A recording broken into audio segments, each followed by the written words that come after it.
nerds. I'm Jerod, and you are listening to The Changelog, where each week we sit down with the hackers, the leaders, and the innovators of the software world to pick their brains, to learn from their mistakes, to get inspired by their accomplishments, and to have a lot of fun along the way.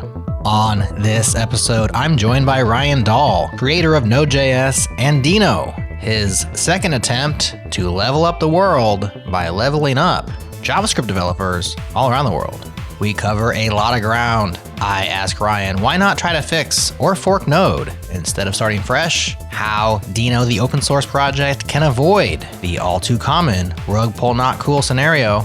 What's new in Deno 2 and their pragmatic decision to support NPM. We talk JSR, we talk Deno KV and SQLite. We even talk about Ryan's open letter to Oracle and his attempt to free the unused JavaScript trademark from the giant's clutches. But first, a thank you to our partners at Fly.io. Over 3 million apps have launched on Fly, including ours, and you can too in 5 minutes or less. Learn how at Fly.io.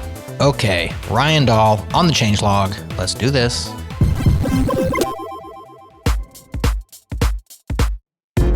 What's up, friends? I'm here with a new friend of ours over at Assembly AI, founder and CEO Dylan Fox. Dylan, tell me about Universal One. This is the newest, most powerful speech AI model to date. You released this recently. Tell me more. So Universal One is our flagship industry-leading model for speech to text and various other speech understanding tasks. So it's about a year-long effort that really is the culmination of the years that we've spent building infrastructure and tooling at Assembly to even train large-scale speech AI models. It was trained on about 12.5 million hours of voice data, multilingual, super wide range of domains and sources of audio data, so it's a super robust model. We're seeing developers use it for extremely high accuracy, low cost, super fast speech to text and speech understanding tasks within their products, within automations, within workflows that they're building at their companies or within their products. Very cool. So Dylan, one thing I love is this playground you have. You can go there, assemblyai.com/playground,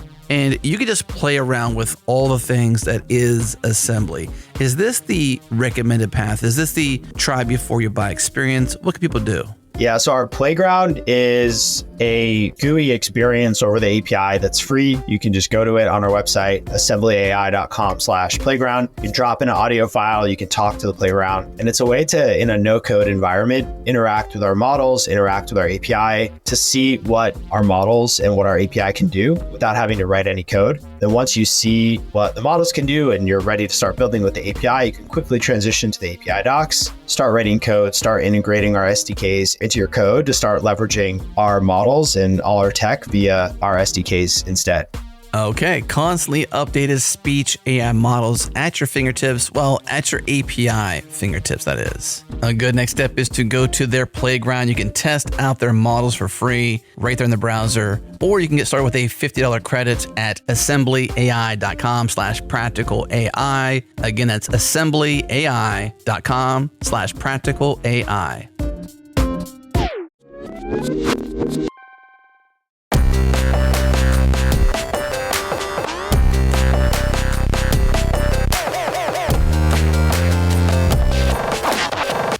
I am here with Ryan Dahl, creator of Node, and more recently, but not that recently, it turns out, Deno. What's up, Ryan?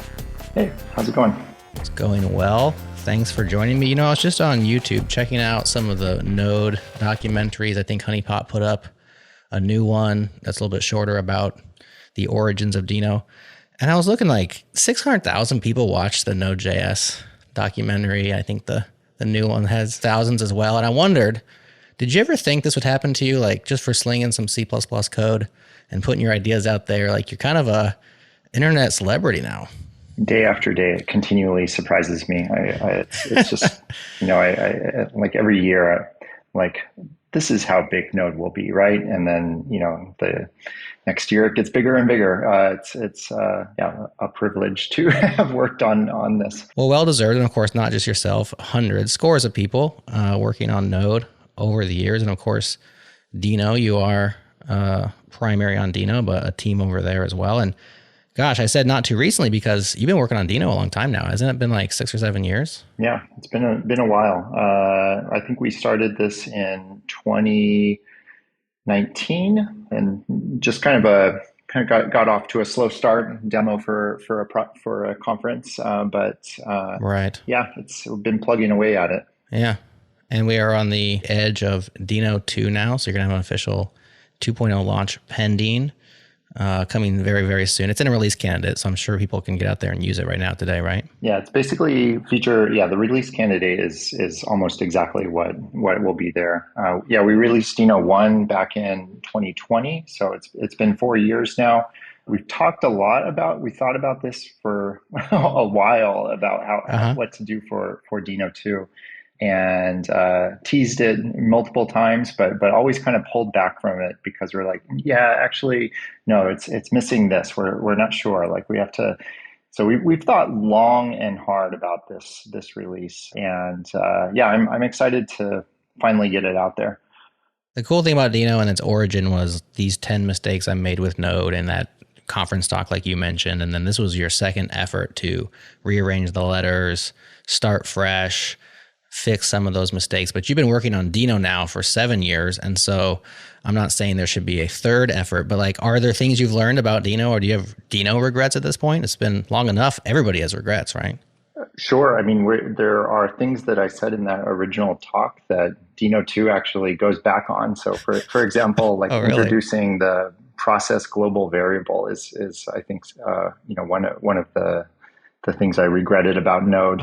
Turns out, like, I think we're just kind of hitting reality with how big the NPM ecosystem is, and just realizing that, and this is kind of a big part of Deno 2 is just realizing, if you want to be able to pull in some random NPM library like gRPC, which you definitely want to be able to do because it's super complicated, and like you're not going to rewrite that. You have to be pretty close. You have to, basically implement the Node built-in APIs. And although we look at this very carefully and still have a core philosophy of leveling up JavaScript and narrowing the gap between server-side JavaScript and browser JavaScript and looking to the future of JavaScript, Deno is not a re-implementation of Node in Rust. There is, work that has been done to be able to import NPM packages and be able to run Node projects out of the box. And at this point with Deno 2, like it's pretty great. Like you can basically drop into most Node projects, let's say modern Node projects, if they're using ESM, not if they're using CommonJS, and use Deno with them. So you initially started with a clean cut from NPM as well with your own URL-based imports, and you since you basically had to do that stuff because there's so much, like you said, there's extant code out there. There's packages that you just don't want to have to re-implement on the Deno side because, let's be realistic. I mean, when Node came out, I remember that first call for contributors that you gave, and it was like, come create things for Node.js because it was available for use, but there was no standard library. There was no code there to use, and people did. It was amazing. I mean, there was like the frontier of web development. Server side was make a Node package for this. I mean, the person who made the gRPC package initially, of course, that was probably years later. I'm not sure when gRPC became interesting to folks, but that person, it was greenfield, and they were probably highly motivated to do that. But nowadays, it's like, well, I already have Node. I have a gRPC over here in NPM. It's now a barrier to Deno, right? It's no longer greenfield. It's like, do I want to rewrite this or port it over? And so when did you guys make that call? And was that a tough one to finally, it's a pragmatic choice. Like you have to kind of ditch a little bit of the pure idealism of the fresh start, right?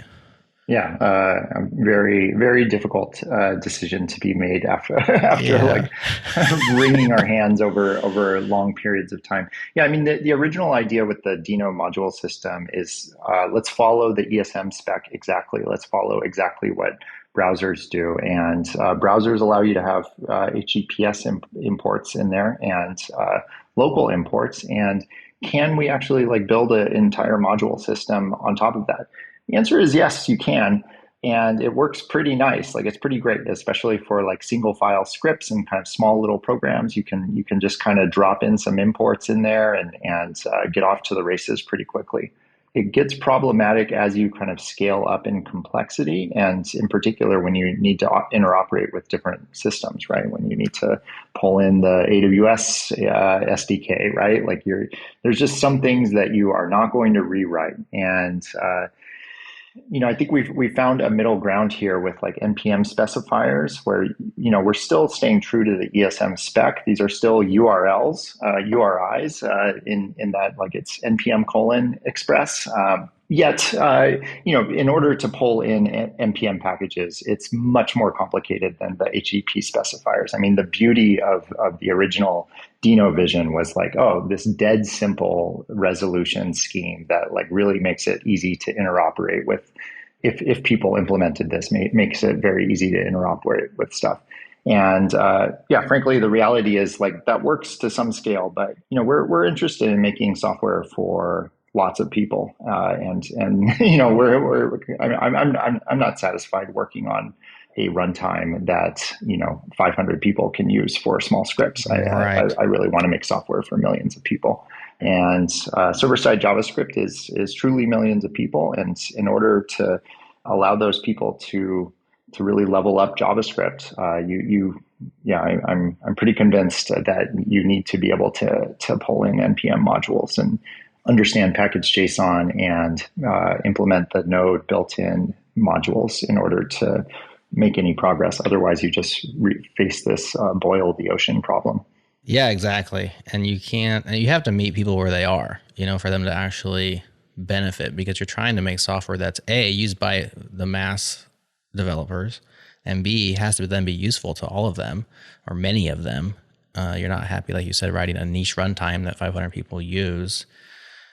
Back in the day, go back 7 years, I know you had this initial idea, and it was like, I think in that initial speech, you said that Node kind of offended some of your sensibilities over time. And I know there's a lot of personal history there, and there's, job related stuff and lots of baggage there, just mental baggage. I'm sure it was just more fun to start fresh with something else. But now that you're like competing with your previous creation in terms of getting people to use Deno, and that's probably an uphill battle because Node is established and it's like the de facto, and it's probably hard to move certain people. Is there an alternate world where instead of starting fresh that you just said, like, I'm either going to fork Node and start from there and change these things, or I'm going to rejoin the Node technical steering committee and like, I don't know if that could have even happened, but like moved it in a direction? Because then you wouldn't have to regain all these users. You'd have all the millions of users already. I'm sure that's possible, but I am still pretty adamant that like this new base infrastructure that we've built for Deno, the Rust code base that we have, the secure by default capabilities, the native TypeScript support, the fact that we have all these web standard APIs, the fact that it's all-in-one tool chain, right? It's literally a single executable that has a LSP, has code formatting, has linting. I'm not willing to sit in committees for 13 years trying to make all of that stuff happen.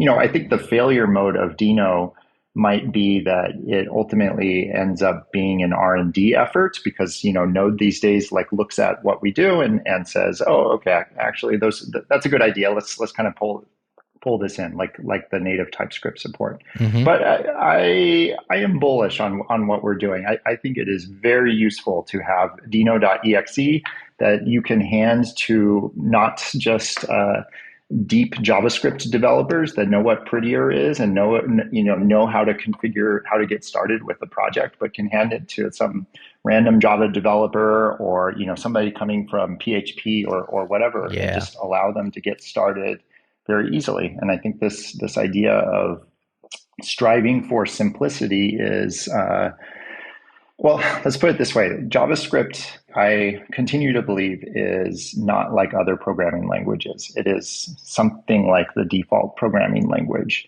because so much of human infrastructure is built on the web. And because JavaScript is like HTTP or CSS or HTML, It is one of the protocols of the web. Like it has a future that you can't necessarily say about Swift. You know, lots of people use Swift. A lot of infrastructure is built on Swift, but Sure. it's not like JavaScript. JavaScript will be here 5 years from now, if not 10, if not 20, if not, you know, forever. This may be like really deeply embedded in humanity at this point. And I think I think it is worth the effort to try to strive and make this simple and, you know, allow server-side JavaScript, which obviously is useful, to have the fetch API to Sure. you know, use the same APIs that are in the browser, to use ES modules, right? Like they're I think this is kind of slowly coming around that like people are accepting that ES modules is actually the standard. But I mean, gosh, like how long is it going to take, right?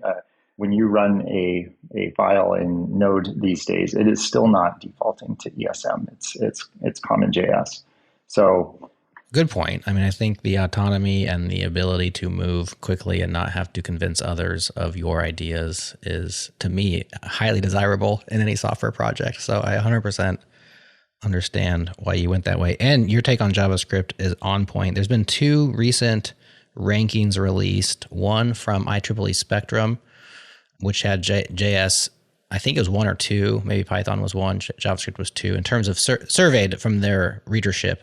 But then TypeScript was like 5 or 6. So if you combine those 2, which, I mean, come on, you might as well just combine those 2, cleared them 1. And so there's academia right there. And then you go to industry. RedMonk recently did their rankings this year, top 20 languages in use in industry, according to their their methodologies. I'm not sure what the methodologies are, but you got JavaScript number 1, and then TypeScript is down there at 5 or 6. And so imagine how number one gets if you just combine those 2. Or, I mean, GitHub, top languages on GitHub as of the 2023 survey, which I'm familiar with because I tweeted something about it, is JavaScript number 1, TypeScript is number 3, and Python's number 2.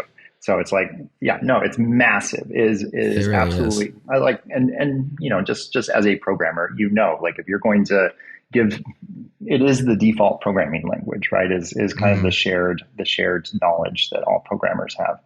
So going back to Deno as different from Node from this project, we'll definitely get to Deno too, so bear with me. But here's a thought I had. Deno is different insofar as it's a startup, right? This is a business, and that's different and new.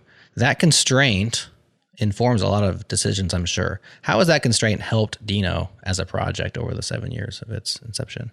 I mean, it's worth pointing out, first of all, that Deno is MIT licensed, so it is essentially public domain software, is completely free, right? Is not a commercial product. Our commercial product is in kind of cloud hosting services. But when I was working on Node, there was a time where it was very clear that Node was taking off, and I could not hire any people to work on this. And that was a ridiculous situation because the company I worked for saw this as some sort of marketing effort, when in fact, like, this was the most important thing that company was undertaking. Or, you know, back in 2010, we didn't have the same kind of funding situation that we do in these days. And, you know, I building software like Node or Deno is a expensive undertaking, right? Software engineers are expensive. It requires a lot of time and energy to work on stuff. And it's good to have clear direction and not just a herding cats, right? You move very slowly when like you rely on external contributions and it goes in different directions. And I want to, you know, I have certain software that I want to build and I want to push it in a certain direction. And this is software for the masses too, that is not so far away from all sorts of business concerns. So I think it's totally reasonable to have a company around this. And I think it's kind of the right incentive structure as well for building open source software. You know, there's this 2 sides of the same coin. Like, there's open source developers out there that will complain about, you know, how they have to work for free and they have to deal with issues and random people like writing in. And then there's other people out there complaining about VC funded open source projects that like, you know, oh God, like what's kind of the motivation behind this? Are they going to, you know, do something sneaky here? I think these are the same problem. Like we need to get paid to write software. We're building open source public domain software. MIT license is very, very free, right? Like people can fork it, they can sell it, they can do anything with it. I think the important thing is to be honest and not change licenses out from under people. I think that is unacceptable. But beyond that, like being able to build some software, release it for free, and then use that software in other situations for commercial purposes, like perfectly aligns the incentives. And I am fortunate enough to be in a position where we were able to raise money to work on this. Is that no relicense thing, is that formalized in any way? I mean, I feel like there should be some sort of like no rug pull clause somewhere or somehow, in a way that you can't just say, well, Ryan Dahl, say that it's never going to happen. You're like, sure, that's great. But then what happens if somebody else runs the company, or you get, I'm sure there's a board of directors, maybe you get excised as the CEO, and the next guy comes in and says, well, we're relicensing to FairSource or something else. Well, it is MIT licensed, so you can go start a company and you can fork Deno, and then you can release it under, you can make hire a bunch of engineers and work on it for 2 years, and then license those changes under something else, right? And it's it could be that Deno goes in a different direction, and the Deno 4 or whatever gets relicensed. What we've built so far is MIT licensed and will be that way. Sure. And no, there's no legal system in which this is dictated other than my own integrity, right? And saying that this is what we're doing as a company. So yeah, I mean. Well, you haven't pulled the mask off and said "muahaha" in the last 7 years, so I expect more of the same in terms of I'm now relicensing, and everything I do in the future is going to go against everything I've said in the past. It's just there's good intentions, and then we have over time change in organizational structures. It seems that usually changes what ultimately leads to a relicensing in the future. So I'm always curious if people have thought about how to somehow just formalize their intentions, maybe even if just saying out loud is sometimes all you can do. Well, I think it comes down to the business model. So you get into trouble with open core business models because you have to decide, are these features commercial features or are these free features? And that kind of aligns the incentives in a poor way, where you're basically stealing from the open source users to or not stealing, of course. These people are developing it. But the incentives are just kind of the commercial is pitted against the open source. And what I'm trying to do, I have long recognized this. I want my business model to be orthogonal to the open source project. So it helps it. We're developing a JavaScript infrastructure that can be used in many places. We don't sell a enterprise version of Deno with like special enterprise features. We sell hosting services, right? We sell things that are orthogonal to Deno itself. Yeah.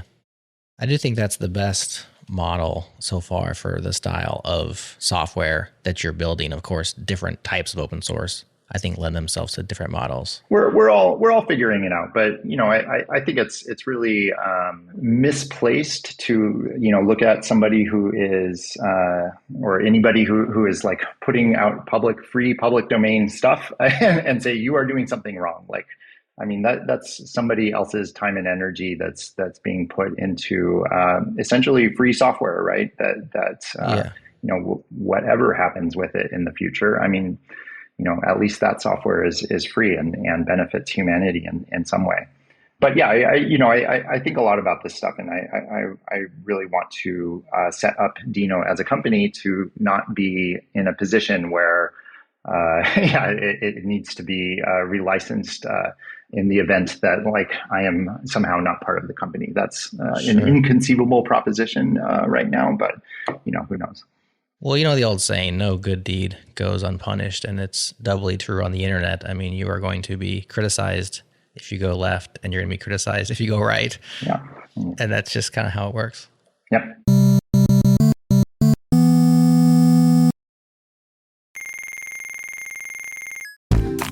Okay, we're here in the breaks. I'm here with Faraz Abukadije, founder and CEO of Socket.dev. So Faraz, you put out this fire post recently on X, and I'm gonna paraphrase. You say the XZ package backdoor was just the tip of the iceberg. Give me just a peek behind the scenes of this incident and what you mean by it's just the tip of the iceberg. Yeah, so I think the XZ utils backdoor was really eye-opening to a lot of developers. It showed the vulnerability of the open source ecosystem. You had this maintainer who had been tirelessly maintaining this package for 15 years, who was targeted by nation-state actors who created, like literally, it's like a spy movie, right? They had multiple personas, fake personas that were contacting this poor maintainer and, working on him psychologically to convince him over the course of 2 years to add them to the repository and give them publish permissions. And they did this through a bunch of kind of negative messages, but also by being helpful and by sending good, positive pull requests. It's really I really think it's out of a spy movie, just kind of the level of effort that they put into this. And what they were able to do is get access to this package. This is built into pretty much every Linux server out there. And what this would have let them do is it would have let them SSH into any server and run any command on the server without knowing the password, without being authenticated to the server. So this would have been like a world ending, potentially kind of an attack, right? It would have been probably the worst attack we've ever seen. I'm not exaggerating. It could have been that bad, but we were lucky. Through a total accident, this backdoor dependency had made it into the beta builds of some popular Linux distros, but it hadn't made it all the way out to the stable version yet. And a developer who was testing out the beta versions of these Linux distros noticed some weird behavior. He noticed that his SSH connection was taking half a second too long. And so he pulled the thread and traced it back to this backdoor dependency. And we were all saved because of this total accident. It's mind-blowing to me for a couple reasons. Like one, obviously, like, wow, there's literally states out there, countries that are trying to target open source now. Clearly there's like a team behind this. They probably didn't just work on this one dependency. They were probably working on getting access to many other ones in parallel. If you just look at the time between the emails they sent to the maintainer, they were about a month between some of these emails. So they were probably working on other maintainers and trying to get access during that time. So that's really scary. I also think it's pretty scary to see kind of the fact that it took an accident to find the attack. It makes me think, like, how many have we not caught as a community? How many have we missed if this one was caught by a total accident? It was eye-opening to a lot of people, and it made people realize that there really is a threat in the open source ecosystem. And it's not because most people are bad, it's the opposite. Most people are good, but there are a few bad actors out there taking advantage of the trust in the system. That's really where we come in. We're trying to give every company the tools to protect themselves from those types of attacks. And that's what we do at Socket. Okay, friends, go to socket.dev. Security dependencies. Socket is on the front lines of securing the open source ecosystem. They're a developer-first security platform that protects your code from both vulnerable and malicious dependencies. Install the GitHub app or book a demo. Again, socket.dev. That's SOCKET.dev. And by our friends over at Supabase. Here in the breaks, I'm here with Ant Wilson, CTO over at Supabase. So Ant, I know our listeners know a lot about Supabase, but who are you? So I'm the CTO at Supabase. And so I care a lot about the platform, whether it comes to uptime, security, availability, but I'm also extremely passionate about bringing Supabase to more developers. Okay, so bringing Postgres to more developers. I'm a big fan of that. We love Postgres here at Changelog. A lot of developers feel like the main choice or a primary choice for them is Amazon Web Services, AWS, right? No one gets fired for using Amazon Web Services, but Supabase is build no weekend, scale to billions. What's your vantage point on this as CTO of Supabase? When I started in my career, AWS was kind of like new and shiny. And it was so cool that you could go to this website and spin up infrastructure. And then they give you all the tools to manage it. You can drop into the console. You can kind of do whatever you want and you pay for it on a usage basis. If you use a little bit, you get a little bit. If you use a lot, you pay a lot. The expectations of developers have raised since then, and I think will continue to be raised because I no longer want to manage manage my own infrastructure. I don't want to drop into the console every time I get an additional 10,000 users on my platform to tweak the knobs and make sure that the service is still up. Oh, by the way, I've now got to go and make adjustments to the API gateway to allow for a new geography or whatever it is. I don't want to do that stuff. I want to concentrate on building the cool stuff that I imagined the night before. And I think just giving people the ability to focus on the cool thing you want to build and not have to worry about the infrastructure anymore is kind of the promise of Supabase. That will change in the future as well. You know, now you have to write your schemas. Like, you shouldn't have to do that in the future again. Just focus on the cool thing that you want to build.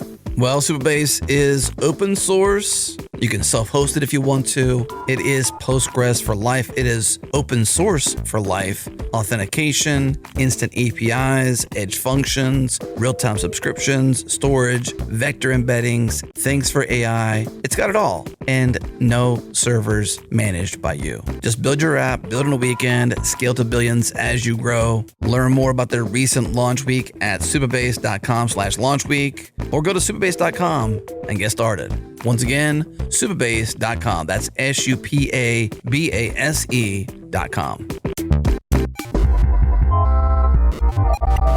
All right, let's talk Deno 2. You said you guys kind of agonized over when you could call it a 2. This is always a hard problem, even for the folks who are trying to semver their projects, which is usually libraries, not so much runtimes, but hard problem. What's a major? What's a minor? Is this a patch? Of course, most majors in these cases are for marketing purposes, which I think is totally fine. You got to get attention on what you've been up to, and you can't just simply release things all the time and people just don't pay attention. So usually a 2.0 comes with it a whole bunch of stuff. This one certainly does. You want to iterate over a few of the high points and we'll talk about them? Yeah, so Deno does follow Semver, and there are breaking changes in this, but Deno 2 is really trying to, I guess calling it marketing in some sense, just trying to give some weight to the changes that are coming in Deno. So a lot of it's backwards compatible. There are some minor breaking changes, but those are, essentially just small API things that aren't super important. The big changes are the module system. The fact that the NPM, the ability to pull in NPM modules is like really good now. The fact that we support packaged JSON projects. So if you have like a packaged JSON with some scripts in it and some dependencies, like you can actually run those right in Deno. And the introduction of JSR, which is kind of this newfangled competitor to NPM. No, not a competitor in a way. It's a superset to NPM. Okay. It's a new package registry where you can share JavaScript and TypeScript code. And we are introducing some stability guarantees. Probably most people listening here don't care about that, but we're starting an LTS, a long-term support release, giving some better stability guarantees on not changing APIs in the future. Not that we were changing them very often, but having a branch that we backport security fixes to. So this all kind of comes together, and we want to let people know that like things are pretty different than the Deno 1 days where you can only import HTTP specifiers, which by the way you can still do in Deno, but it's not necessarily the recommended path for distributing code. We recommend you publish to NPM, pull in packages there, or publish to JSR, which is the delightful alternative to that if you can't figure out how to compile your TypeScript to JavaScript and whether you should support ESM or CommonJS or some other thing. And if you want to be supporting multiple runtimes, because JSR is not just for Node, it is for Deno, Node, Bun, Cloudflare workers, etc., browsers. Very cool. JSR is very interesting because the history of NPM is fraught with costs. It was a cost center, effectively. It was infrastructure for all of us web developers. And NPM Inc., or whatever, I think that's what it is, NPM Inc. became the entity that had to bear the burden of that cost of just hosting millions and millions and maybe trillions of downloads over the years. And so JSR, I assume, also must cost some money to run. How are you guys doing that? How's it working? I mean, we just pay for it right now, the Deno company. It's designed to be simply hosted. It's designed to be cost effective. It's designed to be very cacheable and simple. You know, JSR is not a commercial project. It is also MIT licensed. I have no intention of ever turning this into a business. The Deno company is running this right now, but I'm hoping to get this into a foundation and generally having this be a public service for JavaScript, because NPM is just not evolving ever. Like it's just not changing post GitHub acquisition. Not. And this is just really strange for the world's most popular programming language. Like, are we really just going to stand by and let this be a static future for forever? Like, how difficult is it to publish a JavaScript package these days? Like you have to have a lot of knowledge. And that's in a language where things are just supposed to be trivially easy, right? Like if I want something that's really hard, like let me go to the Rust ecosystem, and at least I'll get like a lot of speed out of it. Yeah, exactly. JavaScript should be simple. This is a scripting language. It's for the children, right? It should just be super, super easy to do stuff. And because of this module, because of the CommonJS ESM situation, because NPM is not changing, because Node it changes very, very slowly, and us old timers in the JavaScript world, maybe look past this because we're so familiar with all of the troubles that they don't even seem like, we don't even see them as troubles anymore. You realize that actually, writing a library in TypeScript and figuring out how to post it to NPM in a way that lots of people can consume it is not actually super trivial. Definitely does not tell you how to do that on the NPM website. And in JSR, this is super trivial. You just write your TypeScript, you post it directly, and suddenly you can use it in Node. You can use it anywhere. It is delightfully trivial. Is it the kind of thing where you would write a package and you would maybe put it on both registries for in the meantime, or does it matter? Like if I was going to author something, maybe I'd already know how to do all the crazy NPM things you have to do. Is it I just post them both? Do I post a JSR? How do you suggest? So there are quite a few people posting them to both, just because JSR is new and people are kind of uncertain about it. But I think that will dissipate with time. JSR actually has an NPM registry built into it. So npm.jsr.io is the NPM registry. And when you publish there, it builds an NPM package and speaks the NPM protocol. And so you can actually import JSR NPM packages like in the NPM format directly in Node, for example, just by setting some stuff in your NPM RC file. So there is a little bit of, like a one-line sort of setup to be able to pull in JSR packages that in a Node project directly from JSR. But nevertheless, people are also often posting things to NPM, and it's a feature that we're kind of dwelling on right now about whether we should support it. It'd be pretty easy to allow people to post to JSR and then auto post to NPM just to kind of have an NPM first experience. If that helps people, I think that might be worthwhile doing. But yeah, generally, the broad strokes of everything I'm undertaking here is let's level up JavaScript. Let's just make this nicer. Let's strive to make this nicer. And if you use JSR either as a consumer or a publisher, you will be delighted. Auto-generated documentation. Why does JavaScript not have auto-generated documentation? With everybody writing stuff in TypeScript these days, we have all the information available, and yet, somehow NPM does not have this feature. We need to make some progress here, and clearly Microsoft is not doing that. Microsoft/GitHub, I should say. Yeah, totally. No, I agree with that. So as an author, I totally understand why JSR would be cool, especially if I'm an author of a package and I don't have all of the NPM know-how. As an end user who just has a package JSON in my Deno app or something, why Does JSR help me, or does it matter if I'm NPM installing JSR? Yeah, I mean, auto-generated docs, for example, is something that's going to help you. We have something called the JSR score, which is stolen from Dart, actually, where we kind of rank packages. We give you a better score if you follow best practices. So, we don't force you to do all this rigmarole up front because, sometimes you just want to publish something and don't want to do too much. But you kind of get this signal about like what sort of best practices are people following? Like, are they adding doc strings to all of their exported modules? Do they have a README? Do they have a license file? This sort of thing.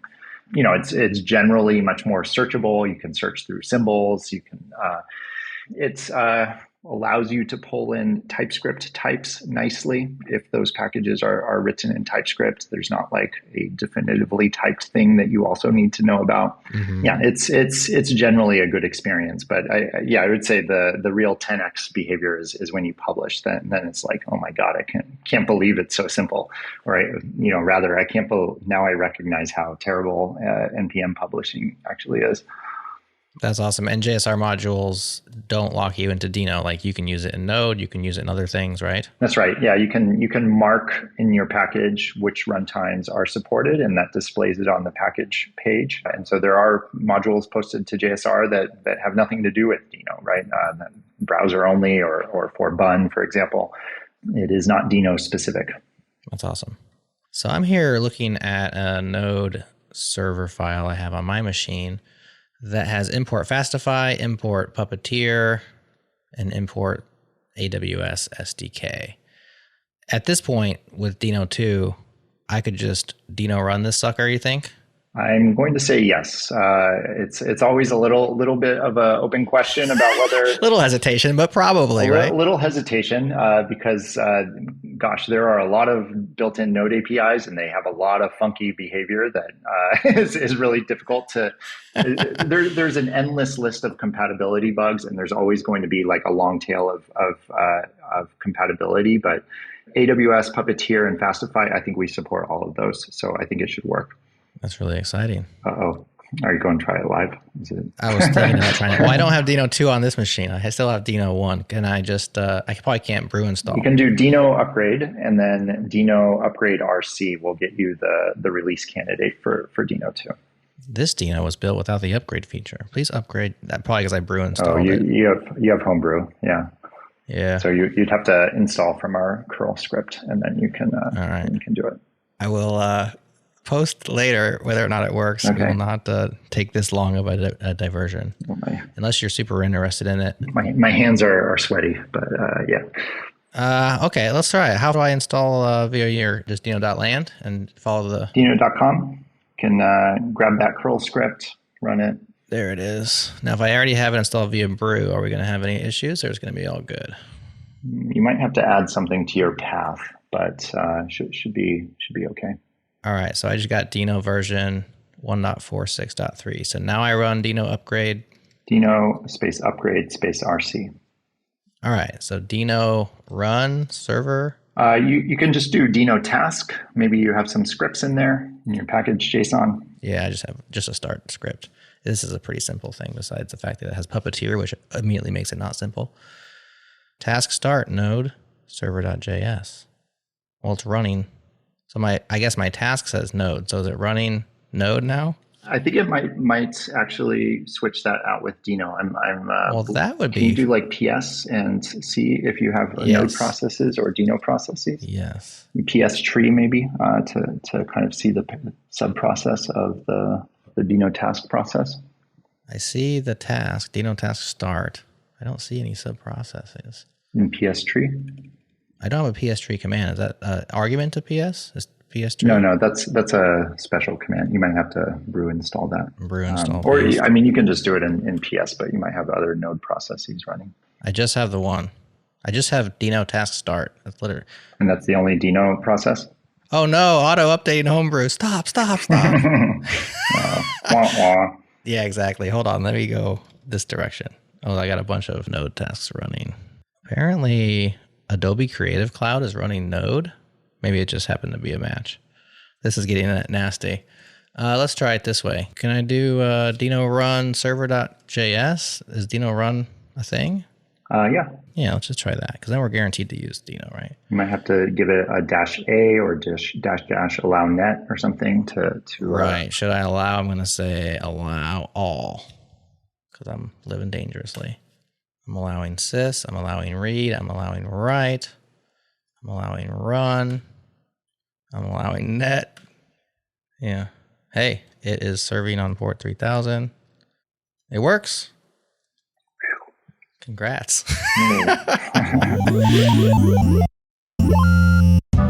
Well, our friends over at Speakeasy have the complete platform for API developer experience. They can generate SDKs, Terraform providers, API testing, docs, and more. And they just released a new version of their Python SDK generation that's optimized for anyone building an AI API. Every Python SDK comes with Pydantic models for request and response objects, and HTTPX client for async and synchronous method calls, and support for server-sent events as well.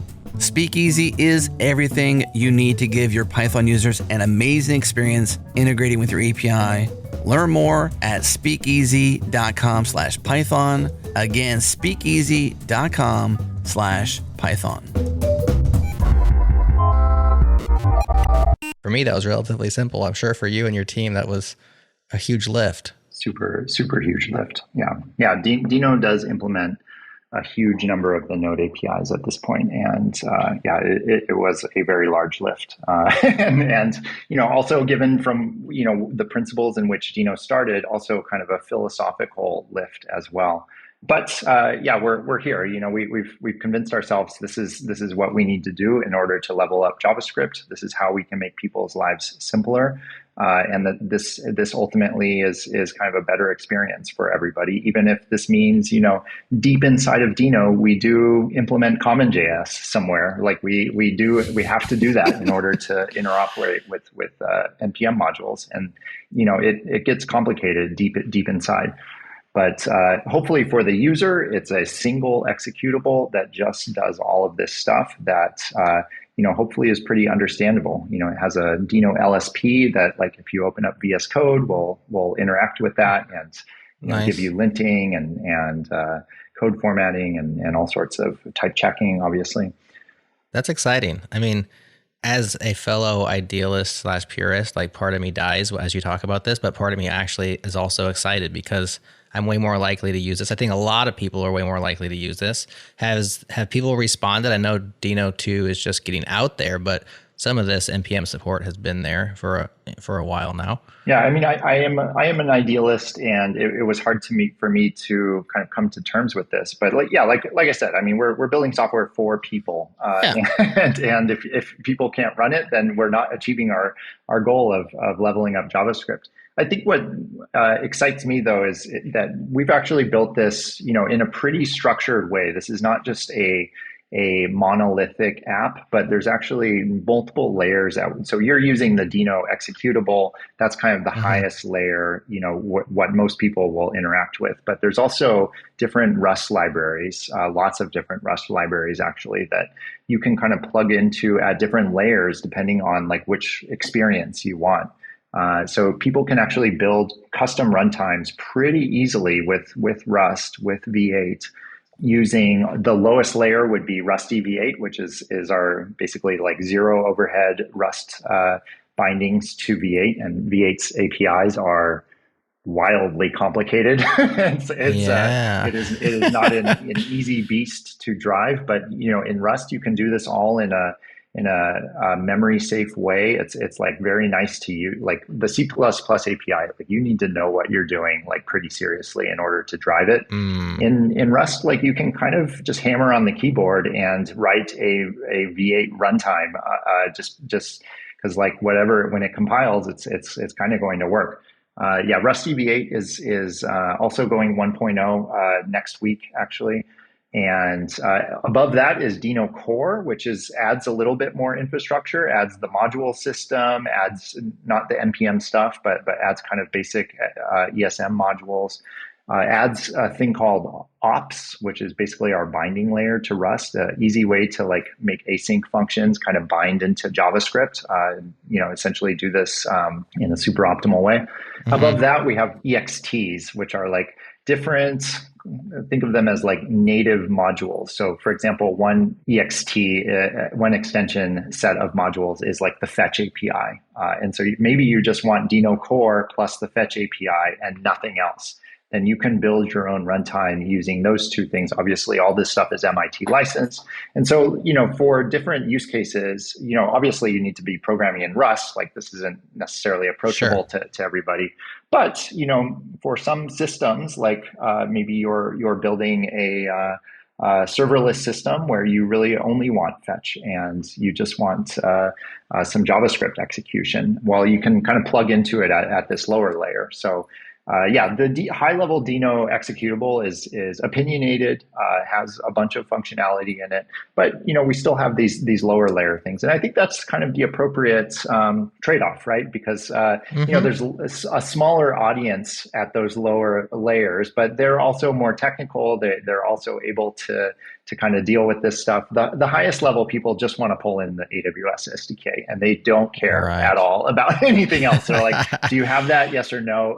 End of story. Right. And like, we in Deno, we just need to pull that in.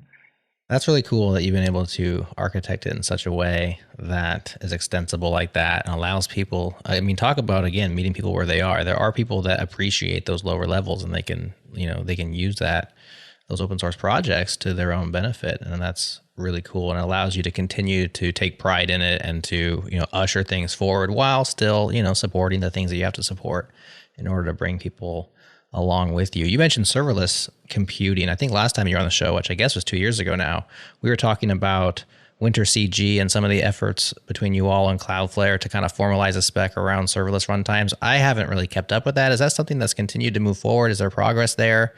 Is it bearing fruit, this effort to create these specs? I mean, it is still a thing. I think, people might imagine that it's more than it is. I mean, it's really kind of describing in minute detail kind of how, say, fetch works in server environments. It's kind of hard to get agreement between all of the server side vendors and on like what kind of constitutes servers in JavaScript. That is a goal, but is probably not something immediate. There's not going to be a spec for exactly how an HEP server is going to work in JavaScript. But nevertheless, we participate in it. Fair enough. As you talked about these different layers, one of the more interesting features I think you have added, which for me as a person who's been in the open source world for a long time and cares about sustainability and talks about licenses, real kind of wonky in these areas, Deno KV was very interesting to me because it's kind of like where it's open source. This is a key value store built right into Deno and has a potential, I guess, upgrade path to Deno the service, Deno the hosted stuff. Where that database can be hosted by you all for pay, but then also you don't have to do that. And this is like one of those areas, again, where I wouldn't call this is not open core. I don't think so. It's a hosted service, but it's like that weird connection point of like, well, where does the runtime stop and the product begin? And I'm just curious your thoughts through that, because I'm sure you thought deeply about it as you guys designed it. Yeah. So just for clarity, like in the Deno open source project, the Deno KV APIs are backed by SQLite, and you can kind of run a single instance and kind of have that same functionality. In Deno deploy, our commercial platform, when you run these edge functions that are running across the world, the Deno KV APIs are backed by Foundation DB. It's like kind of this big distributed database that's pretty sweet. The Deno KV APIs are not stabilized in Deno 2. They continue to be experimental, in part because this is kind of an experimental business effort, and we're not quite sure if we want to go further down this route. I actually want to decouple the KV APIs from the Deno runtime itself and have them be a module that you pull in. You should be able to pull in JSR, at Deno/KV and just have like, there's no real reason that it needs to be built directly into the runtime. That's just, for ease of implementation, essentially. Sure. So I think the open core concerns or incentive concerns would be addressed by kind of decoupling them. It also makes the engineering effort a bit easier, I guess. Yeah. That's interesting you say that, because that was my initial reaction when it first came out. I think we talked about it on the show, and I was like, it's cool, it's interesting, it seems experimental. Would I use it? I don't know. It seems kind of strange that it's like a top level global inside of the runtime. Like, why is this not just a package? It makes sense. You're saying, technically it's probably easier for you guys, especially when you're experimenting with a new feature, just like, well, we're just going to drop it in right here because that's the easiest button, maybe not an easy button, but the easiest button, and see how it works out. So, I mean, that's fascinating that you've kind of thought, well, maybe it makes more sense just as a package versus a built-in thing. Yeah. And it is not just to clarify, it is not stabilized in Deno 2, so it's not something that we are necessarily supporting indefinitely. I gotcha. It likely will be moved. But, nevertheless, the Deno KV stuff is pretty awesome to you. I don't know if you played around with it at all, but I haven't. No. Like our other stuff, it's just freaking delightful to have like a easy state store. But there's a lot of questions to think through with that, because obviously a lot of people need a bit more of a complex database than a KV store, and like real application code actually needs a relational database. And what's interesting is that Node recently added the experimental SQLite support, and I thought, was that maybe, again, you being their research arm, maybe they're like, wow, putting a key value store in there, we could just drop SQLite in there and you give, more power than a key value store. But I don't know, if they were inspired by you, or if it's not simultaneous invention. But I think there's a lot of ideas around here. Probably more inspired by Bun that did that. Oh, does Bun have a direct SQLite embedded thing? Yeah. Gotcha. I think it's a little, there is a little bit questionable, because you can always pull this stuff into packages, and there's always the question of like, where's the runtime concern and what belongs outside of it. And it's always a difficult discussion. It's hard to have kind of an algorithm for deciding that. But if Node does stabilize that API, because Deno does implement the Node built-in APIs, we will implement that. And of course, we have SQLite. We already use SQLite in there, so it'd be a pretty trivial matter to add that. Yeah, that's cool. So much. I love the competition and the spirit of innovation, and like the fact that all these ideas are going back and forth in different directions. I think the whole community really benefits when these things happen. That's what's exciting about JavaScript, right? It's just like, seriously, it's madness, it's chaos, but it's just kind of there's so many people with different ideas, and everybody's inventing new things all the time. I think it's really fun. 100%. Do you guys have any other experiments in the works? Anything you're working on that you're excited about testing out, whether it's monetization or otherwise, like cool new stuff that Deno's working on? We do. I feel like I shouldn't talk about it at this state. We have like new commercial efforts underway that are under heavy development right now, but it's a little too soon to talk about it publicly. Okay. What about non-commercial, or the things that like in the open source side that are exciting to you? Maybe after the 2.0 gets finalized and you're working on what's next. Once 2.0 is stabilized, I think there are a lot of cleanups to do. I think there is still kind of a long list of node compatibility to work on. I think making the LSP faster is something that we'll be looking at. I think we removed Deno Bundle for 2.0 because we didn't have a great bundling story, but that bundling is obviously part of the JavaScript toolchain. Mm-hmm. And we think that that's something that Deno ought to provide.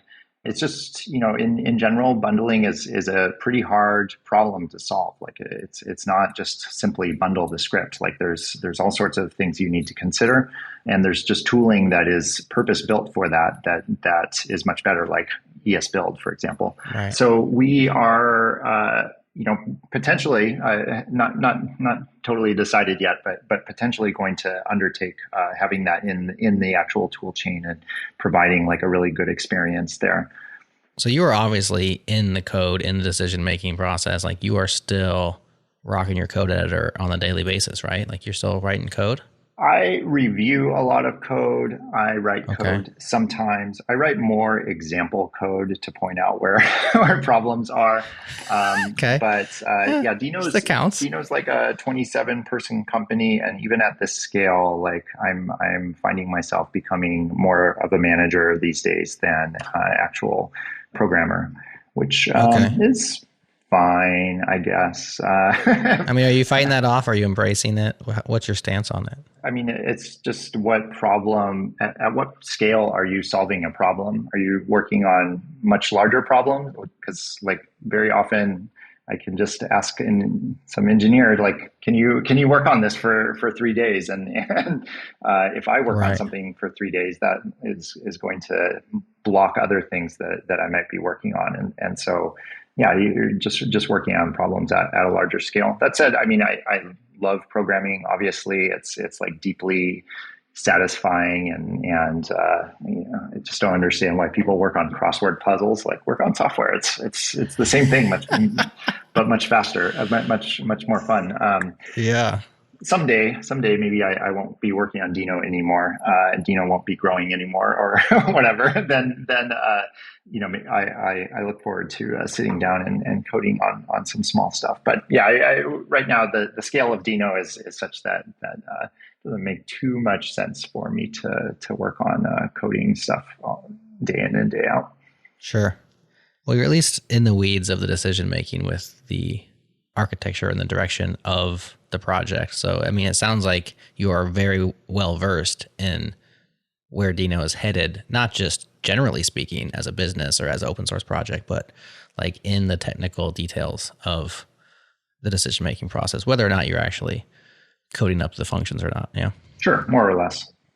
Have you ever considered like reorganizing the company a little bit? So maybe bringing on a CEO or somebody and then just stay in IC? Is that something that's attractive to you, or do you just think that you need to be at the helm? I've definitely thought about it because I mean, I'm not I'm like a nerdy engineer. I'm not necessarily the best salesperson, and doing the CEO job, I think you have to be kind of a salesperson, right? You have to go out and close contracts and that sort of thing. But the focus in my life isn't to be like the best programmer in the world. Like I'm just trying to build cool stuff.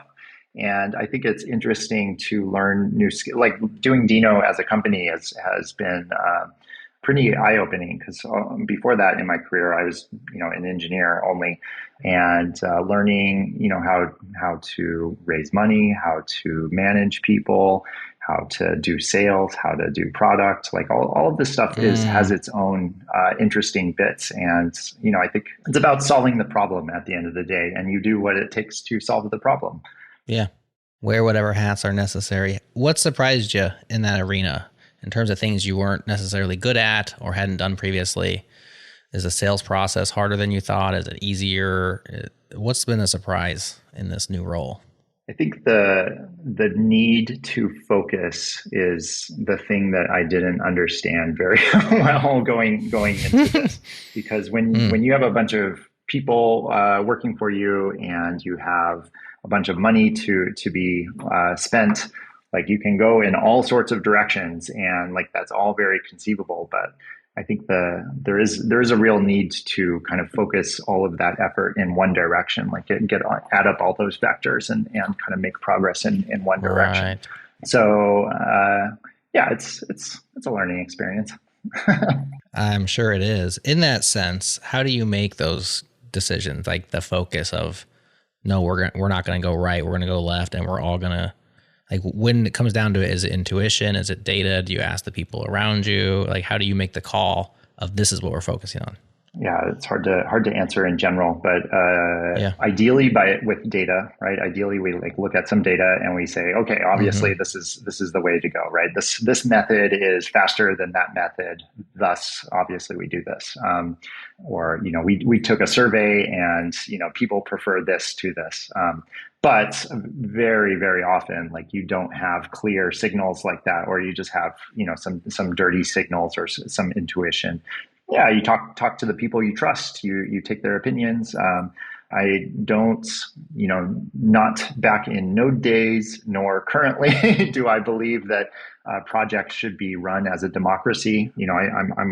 Just took a poll today about something, and I value people's feedback, but people's opinions on stuff. But ultimately, you just got to think about it and weigh all the evidence you have and decide what is going to level up JavaScript, what is going to further the company, and try to decide that as best you can.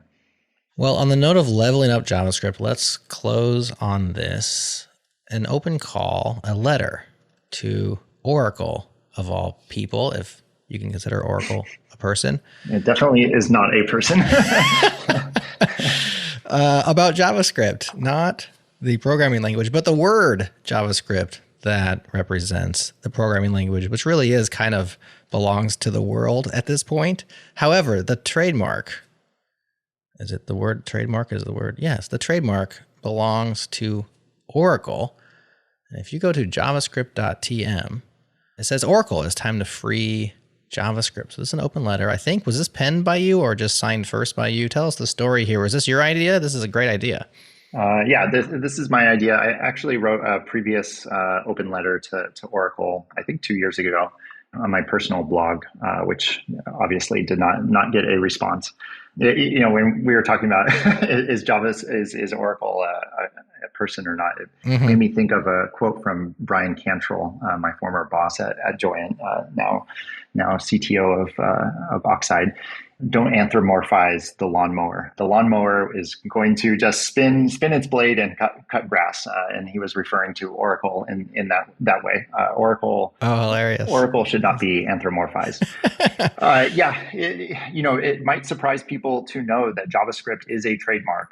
It came through a partnership that Netscape did with Sun back in the day for this newfangled scripting thing in their web browser. And they called it JavaScript. And the partnership with Sun was somewhat dubious because JavaScript has nothing to do with Java, but they ended up calling it JavaScript, and Sun owned the trademark as a result. And Oracle acquired Sun, I think 2007 or so. And as a result, Oracle owns the JavaScript trademark, and they, like dutiful lawyers do, renew it every year. Yet Oracle really has they do not have a product called JavaScript.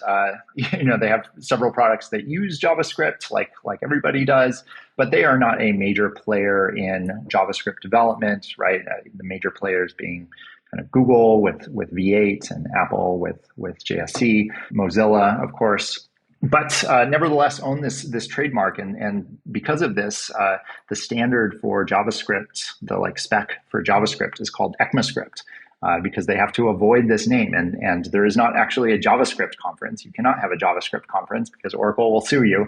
You have to have JSConf. Right. And it just kind of generally creates this confusion where the world's most popular programming language, right, is somehow called a name that nobody can use. And I think it is really not reflective of what it's not in the spirit of trademark law.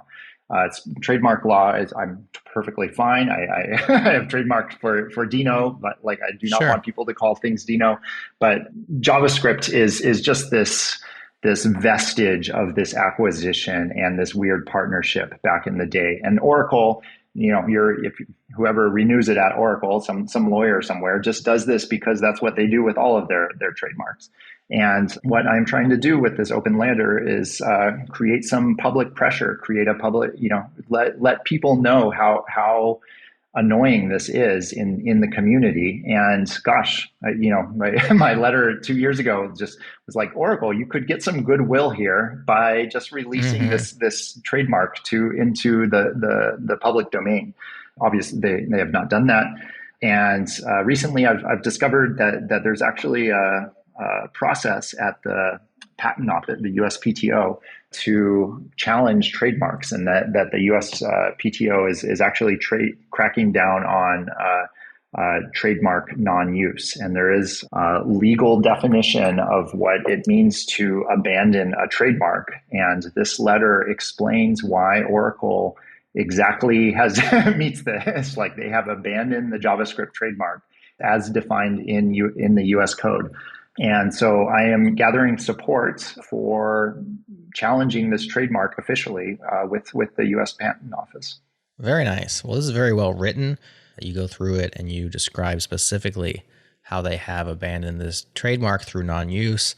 And the call to action at the bottom says, if you agree with us, you are encouraged to sign this open letter below. Your support will help raise awareness and add weight to this cause. As of the time of us recording, 9,924. It was 3, but I signed it just before we hopped on the call. Very easy, just with your GitHub profile to sign that sucker. Have lended their name to this open letter, including folks like Brendan Eich, creator of JavaScript, Rich Harris, creator of Svelte, Isaac Schluter, creator of NPM, Firas Abukadije, CEO of Socket, some big names. Of course, your own at the top there. So people who are very invested in JavaScript have signed this thing. So to our listener, if you are also so inclined to get behind Ryan's open letter, go sign that. And what's the next step after this? You're actually going to start the legal process. Are you raising money? Do you have enough money? Are there pro bono JavaScript lawyers out there who might represent you? Yeah, we are looking for legal help. So if anybody listening is an IP lawyer and is willing to contribute some time to help us put together this petition to cancel the JavaScript trademark, that would be very welcome. I think the email is lawyers@javascript.tm. Yeah, we'll start undertaking this process once I get Deno 2 out. So in a couple of weeks or here, we'll try to do this. And yeah, I mean, this is just generally trying to make the world's default programming language better. It's not necessarily a product. It's, there's nothing for sale here. Obviously, it's just trying to rectify the situation. I have no intention of renaming the Deno company to the JavaScript company or anything. I just, don't like this weird situation where, I can't say that Deno is a JavaScript runtime. Like, that's just silly. That is not what trademarks were intended for. 100% true. Well, that URL is javascript.tm. We will drop it in the show notes for easy clicking through and lending your name if you feel so inclined. Ryan, thank you so much for sitting down with me, all the hard work you've been doing on this project over the last 7 years, probably at least 7 more years ahead of you. I mean, it sounds like you're in it for the long haul.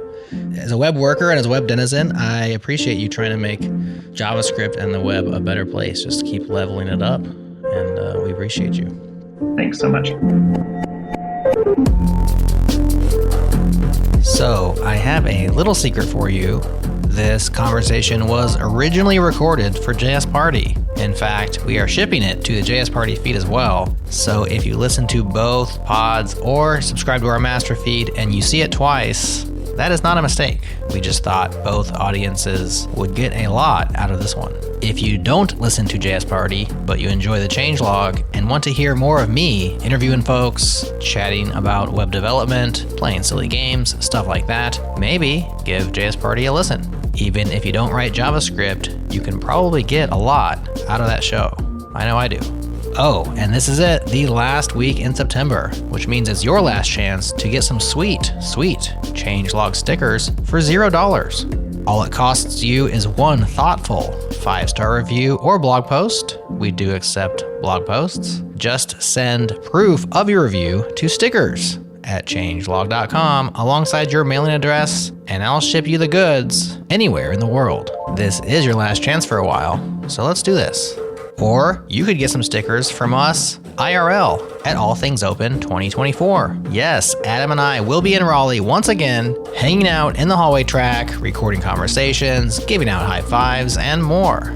We even have some free passes to give to our audience. Introduce yourself in our shiny new Zulip chat, and we'll hook you up with a free pass. Link to join our Zulip is in your show notes. Thanks once again to our partners at Fly.io, to our Beat Freakin' residents, the GOAT, Breakmaster Cylinder, to our friends at Sentry, use code changelog, save $100, and to you for listening. We love that you choose to spend time with us each week. That is all for now, but we'll talk to you again on Changelog and Friends with special guest Nick Nisi on Friday.